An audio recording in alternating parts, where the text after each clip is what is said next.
രഘുവേട്ട.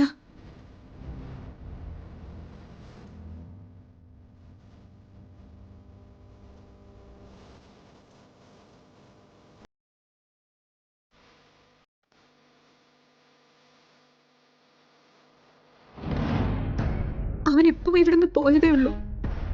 ഞങ്ങളുടെ എല്ലാവരും കൂടി ഇവിടെ ഇങ്ങനെ ഇരിക്കും രഘുവേട്ട.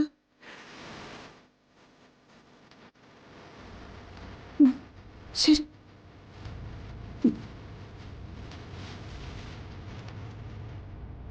രഘുവേട്ടന് ഹരിയോട് സംസാരിക്കുമെന്ന് പറഞ്ഞു.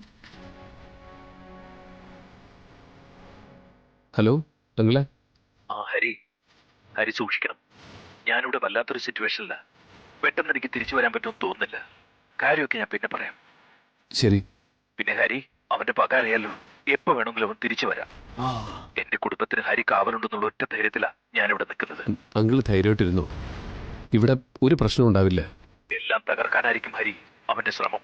ഞാൻ തുടങ്ങി വെച്ച കാര്യത്തിൽ നിന്നും പിന്നോട്ട് പോകരുത്. നമ്മൾ മാനസികമായി തളർന്നു പോയാലല്ലേ ആക്രമിക്കാൻ വരുന്നവർക്ക് അത് എളുപ്പമാകുകയുള്ളൂ.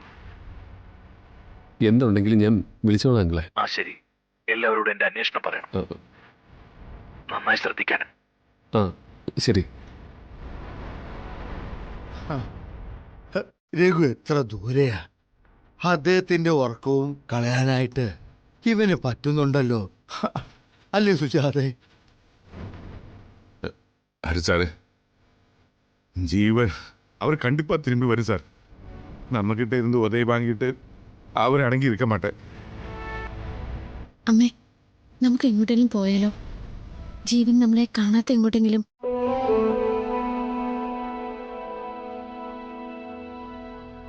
ഒളിച്ചോടിയോടി മടുത്തില്ലേ നിനക്ക്? കള്ളന്മാരെ പോലെ ഈ നാട്ടിലേക്ക് വന്നതും അവനെ പേടിച്ചിട്ടല്ലേ? ഇനി ഒരിടത്തേക്കും പോകുന്നില്ല. കൊല്ലാൻ വരികയാണെങ്കിൽ കൊല്ലട്ടെ.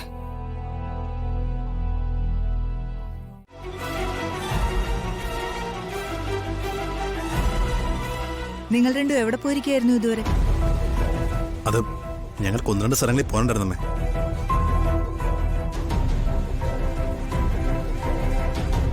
നീ അവിടെ ഇരുന്നേ, എനിക്ക് നിങ്ങളോട് ഒന്ന് രണ്ട് കാര്യങ്ങൾ സംസാരിക്കാനുണ്ട്.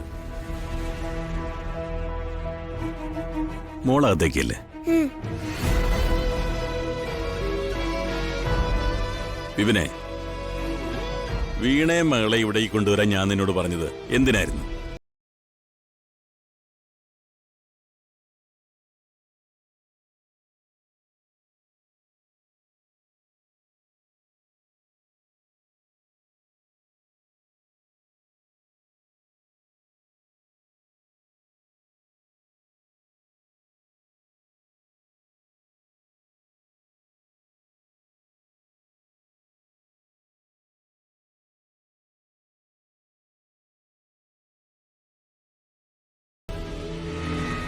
കല്യാണി അങ്ങനെ പരാതി പറഞ്ഞോ?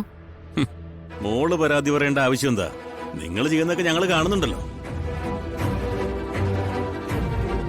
ഒരു കാര്യം വ്യക്തമായിട്ട് രണ്ടുപേരോടും പറയാം, ആ കുഞ്ഞിന് ഇവിടെ ഒരു സങ്കടം ഉണ്ടാകരുത്. അതിനെ സ്നേഹിക്കാൻ നിങ്ങൾക്ക് ബുദ്ധിമുട്ടാണെങ്കിൽ ആ കുഞ്ഞിനെ തിരികെ ഹരിയുടെ അടുത്തുണ്ടാക്ക്. മനസ്സിലായോ? നോക്കച്ച, അവളുടെ എല്ലാ കാര്യങ്ങളും ഞാൻ നോക്കുന്നുണ്ട്. പക്ഷേ അവൾ അടുക്കുന്നില്ല അല്ലേ? പിന്നെ അമ്മ എന്ന വാക്കിന് എന്താ അർത്ഥം? സ്വന്തം കുഞ്ഞിനെ സ്നേഹിക്കാനുള്ള ട്രെയിനിങ് ഒന്നും രണ്ടുപേർക്കും തരാനൊന്നും പറ്റില്ല. കുറച്ചു നേരത്തെ കൊച്ചി ഇവിടെ തനിച്ചു വന്നിരുന്ന് നിലവിളിക്കായിരുന്നു. ചുറ്റുമുള്ളവരെയൊക്കെ അവൾക്ക് പേടിയാണെന്ന്. ഇത്രയും ദിവസമായിട്ടും പേടി മാത്രമേ അവൾക്ക് സമ്മാനിക്കാൻ പറ്റിയിട്ടുള്ളെങ്കിലേ നിങ്ങൾ നല്ല മാതാപിതാക്കളാണ്. വിപിനെ, ഇപ്പൊ നിങ്ങൾ എവിടെ പോയിട്ട് വരുന്നതൊക്കെ എനിക്കറിയാം. നമ്മുടെ ജീവിതവുമായിട്ട് ബന്ധമില്ലാത്ത കാര്യങ്ങളിൽ അധികം താല്പര്യം കാണിക്കണ്ട. ദേ, വീണയോടുകൂടിയാ ഞാൻ ഈ കാര്യം പറയുന്നത്. പ്രതികാരം കൊണ്ട് ആർക്കും ഒന്നും നേടാനില്ല. സ്വന്തം ജീവിതം ഭദ്രമാക്കാനുള്ള മാർഗമാണ് നോക്കേണ്ടത്. തലയാട്ടിയാ പോരാ, അതനുസരിച്ച് കാര്യങ്ങൾ ചെയ്യണം. തൽക്കാലം രണ്ടുപേരും ചെല്ല്. ഇതിന്റെ പേരിലെ കുഞ്ഞിനെ ചോദ്യം ചെയ്യാനും നിൽക്കണ്ട.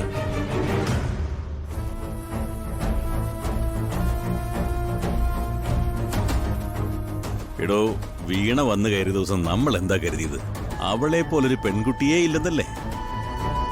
ഇനിയിപ്പോ അത് മാറ്റി ചിന്തിക്കേണ്ടി വരുമോ? എല്ലാം ശരിയാവുന്നേ.